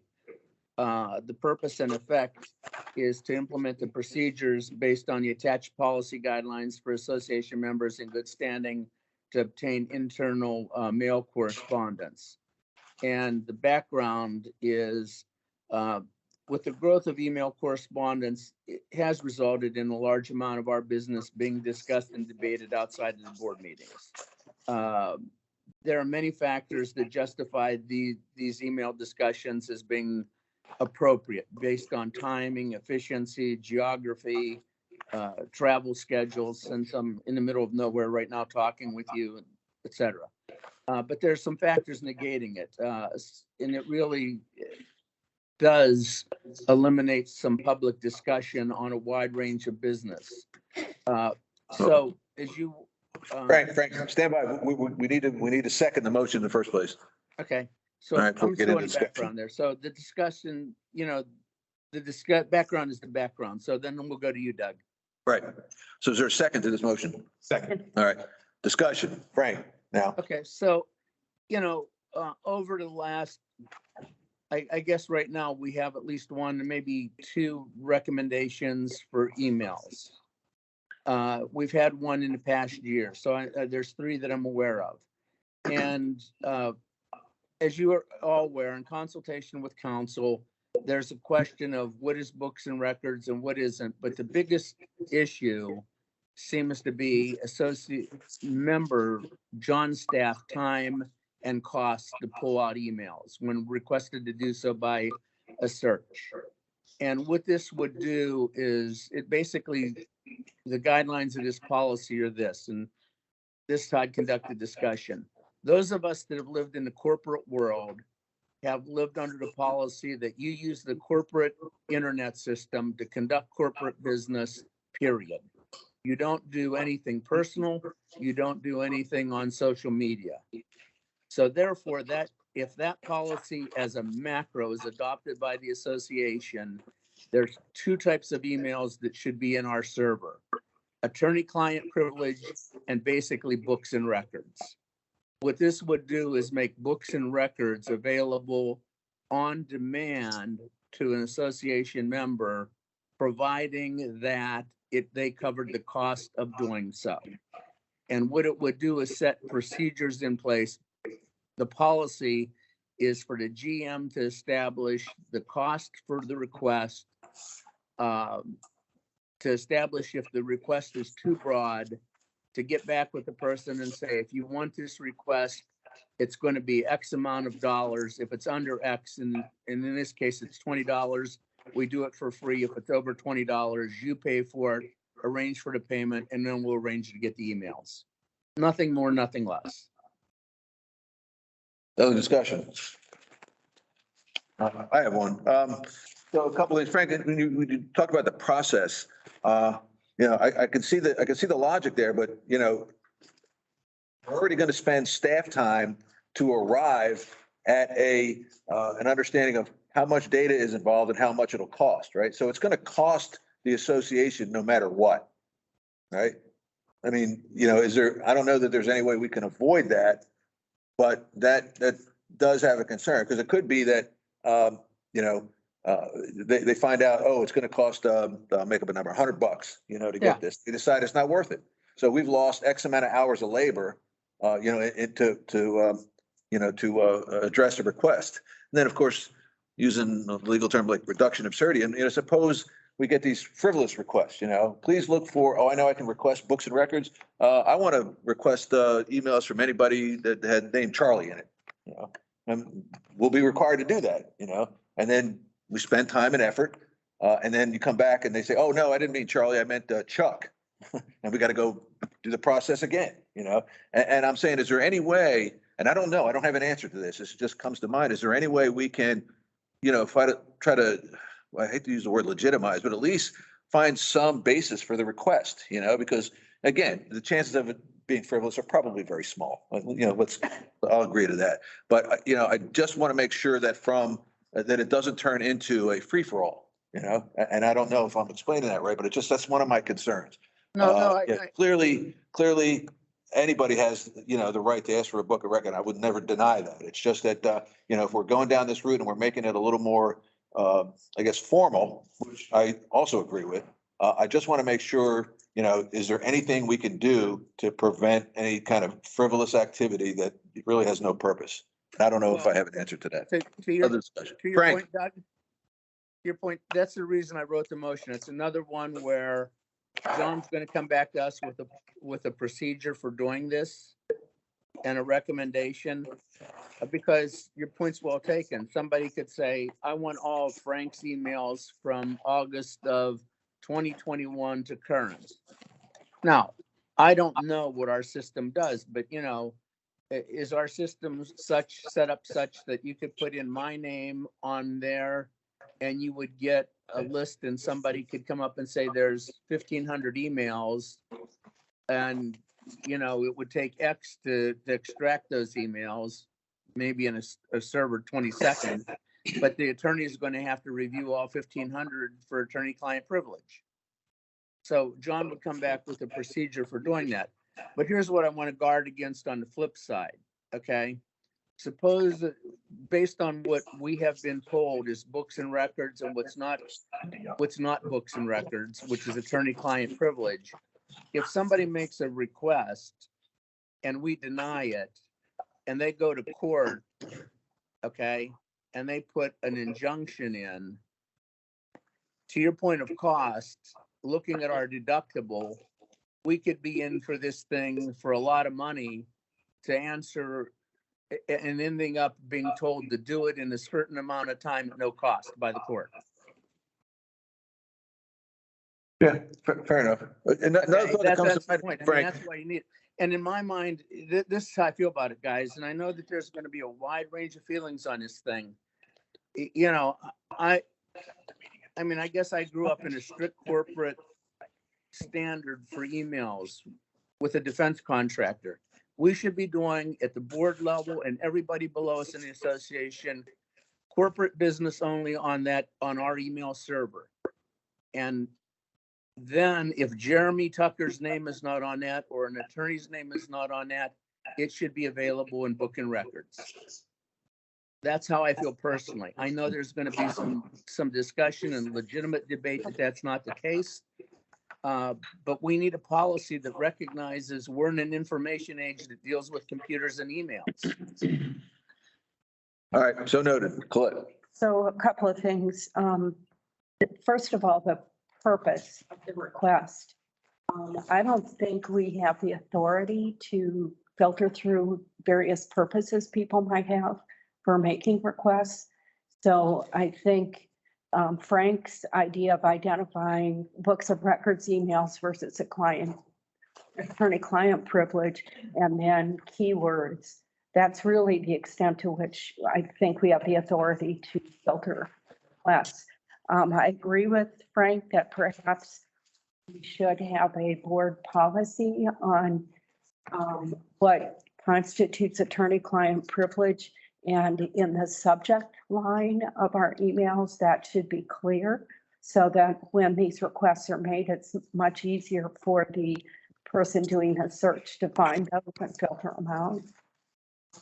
So I think that my guess is that our IT manager, if there's a single keyword or a set of keywords, and we've already got our email sorted out by subject matter based on attorney-client privilege, he could pretty easily identify what kind of time is involved and what kind of cost is involved. Yeah, I agree with you. I think there's a way, to sort of have a, key phrase to identify emails, but, for sake of argument, what happens if you're responding quickly and you don't put that keyword in there? Are you at risk?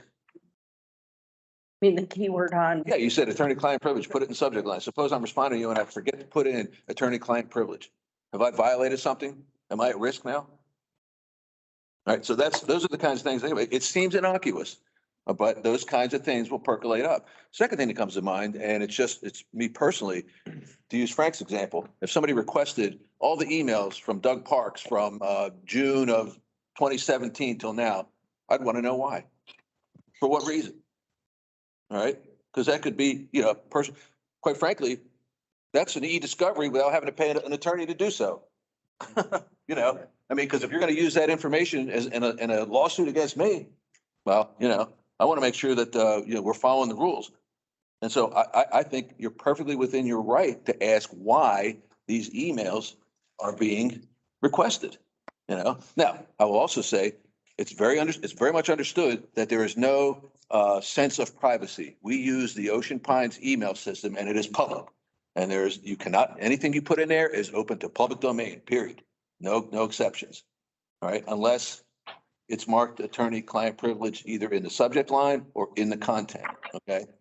So beyond that, that is one of my concerns. I don't know that there's anything you can do about it, but I certainly would want to know, again, using Frank's example and my example, of if that amount of email was being requested, there's got to be a reason behind it. Nobody wakes up in the morning and goes, I'm going to request all the emails that say golf course. And, so anyway. no, I get that, Doug. But we can't act on it.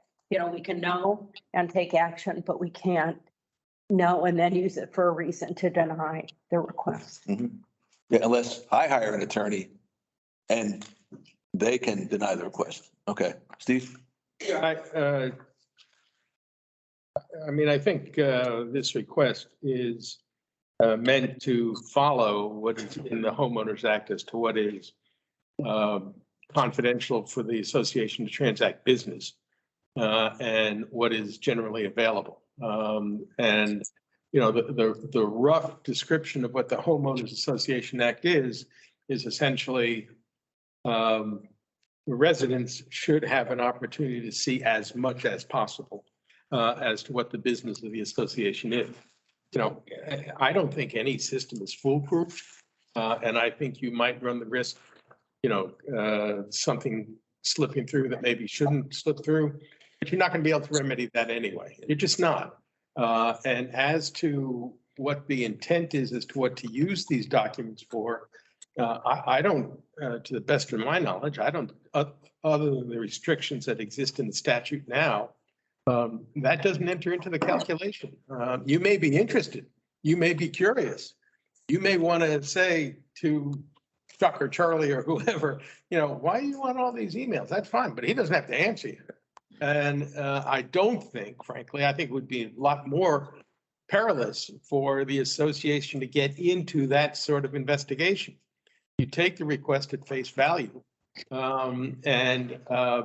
If the request is overbroad, I would think if the request goes to John in writing, he would be free to send it to council and say, what do you think? Yeah. And the council could respond if John doesn't feel comfortable doing it. The council will respond, I think this is overbroad. They need to narrow the request down. I think that's legitimate. But I don't think the association, either acting on behalf of a member of the board in its entirety, or any other group, has the right to say, why are you doing this? That's just not that's just an improper. Let me make it very clear. I'm in support of this, okay? But there are unintended consequences that could happen by that. And I know that unfortunately, none of us can control that. All right, so let me be very clear. We do need a policy. We do need to make it very clear of what association members can request. And as long as we're in compliance with 11B, I think it's 112, 11B, 112, one of the, the Maryland HOA laws. So I am in support of this. I just have my concerns. Monica and then Colette. I support this also, but if you look on the following emails may not be disseminated. Number 4, consultation with staff personnel, consultants, attorney, board members, or other persons in connection with pending or potential litigation or other legal matters. So without asking the purpose, how would we know what we're giving this information for?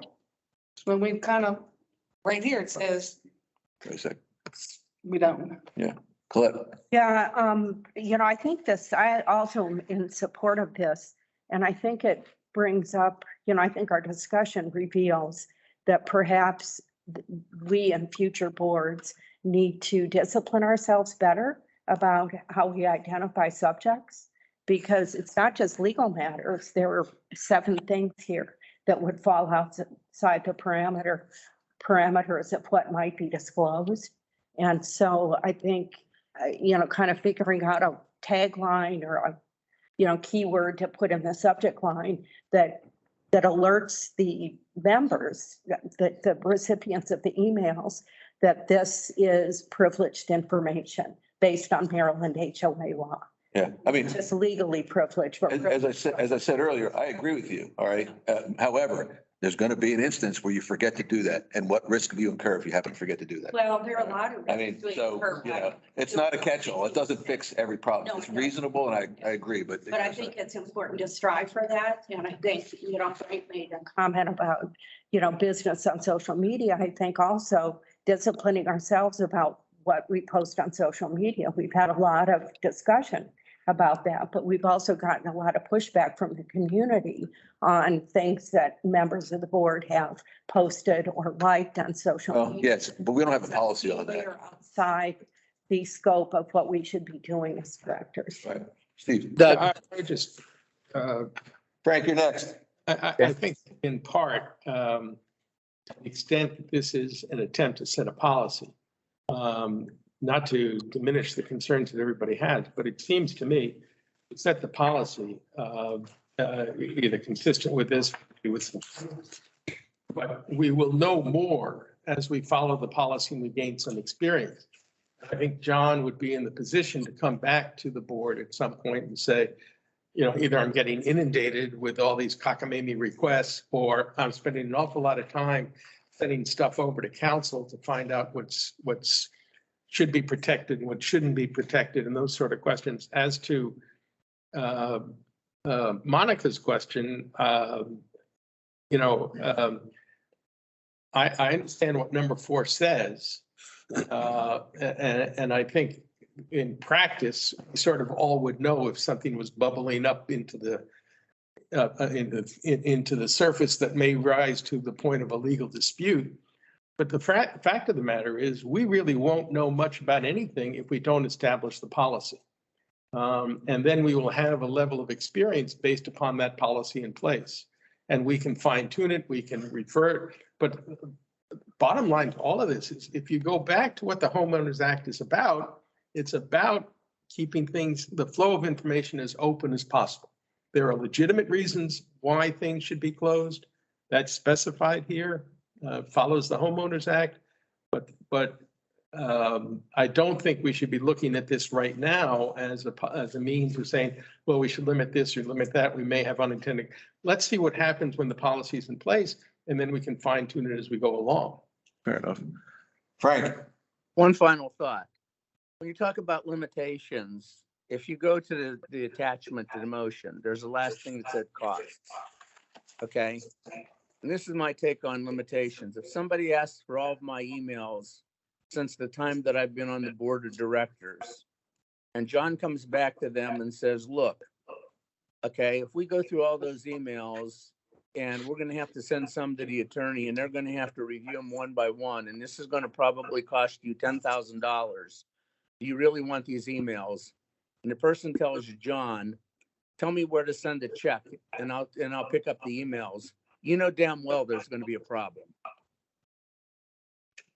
Okay, because this in itself, paying for the cost, which was council's number one concern to us, bearing the cost of doing the research, somebody willing to do that, it's not a frivolous request on their part.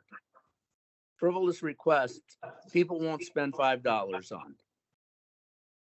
You start getting into any kind of sizable folding money and people are willing to go for it, it's not frivolous. Mm-hmm. Other discussion?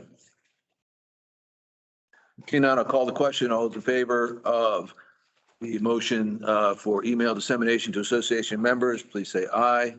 Aye. Aye. Those opposed? Any abstentions? Recorded as unanimous decision. Next item on the agenda are finishes new business. Next item on the agenda is appointments. We have three, and I'd like consideration from my colleagues to consider all three in a single vote. First appointment is John Dilworth, third term and Chair of the Architectural Review Committee. Susan Holt, second term Architectural Review Committee. John Warity, first term Budget and Finance Committee. I will entertain a motion to accept all three appointments. So moved. Any discussion on any one of them in particular? I just want to comment on all three, that both of these committees are committees that involve an awful lot of work. These are volunteers who give an incredible amount of time to the association with little or no recognition. And I just want to recognize their dedication, their time investment, and the quality of what they do for us. Other discussion? Seeing none, I'll call the question. All those in favor of the appointments of John Dilworth, third term Chair, and the Architectural Review Committee, Susan Holt, second term Architectural Review Committee, and John Warity, first term Budget and Finance Committee, please say aye. Aye. Any opposed? Any abstentions? The appointments are made. I'll entertain a motion for adjournment. Moved. For second. Second. Meeting is adjourned. Thank you, everyone.